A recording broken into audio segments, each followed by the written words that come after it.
you haven't heard of this before, the AGORA Committee, which is today celebrating its 10-year anniversary. So for 10 years, we've been funding projects that bring not just science, but actually all forms of research that take place across Switzerland to a wider public. And what's really wonderful about the committee for me personally is just how open-minded it is to research. So we fund projects that have been presented around history, philosophy, photography, art, a whole range of art practices, and then of course some of the STEM subjects that we see more familiarly in the context of science communication. But I think the opportunity for anyone working within the Swiss system, or indeed people that have collaborators internationally within the Swiss system, it's a great route to bring knowledge, ideas into that public domain.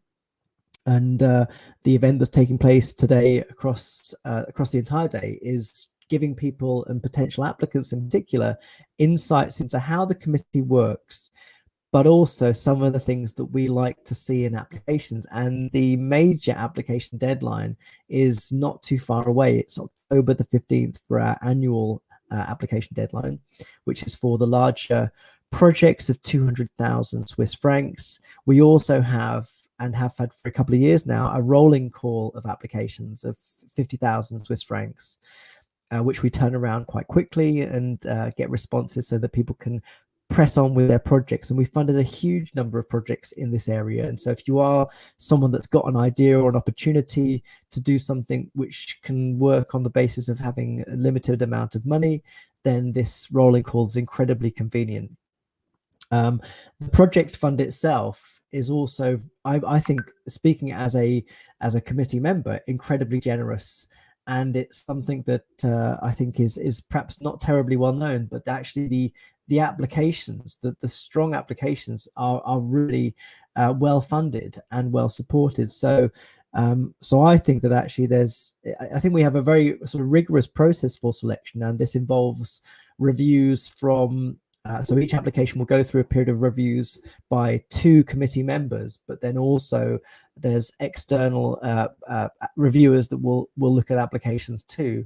And so it creates a very rigorous process for applications. But if you've really put a lot of work into thinking through your application and have a good sense of the strategy behind your project, and especially if you've put together significant amounts of time into developing collaborations, thinking about evaluation, considering the strategy across the project to manage its legacy, these are all things that go very far in making sure your project is fundable.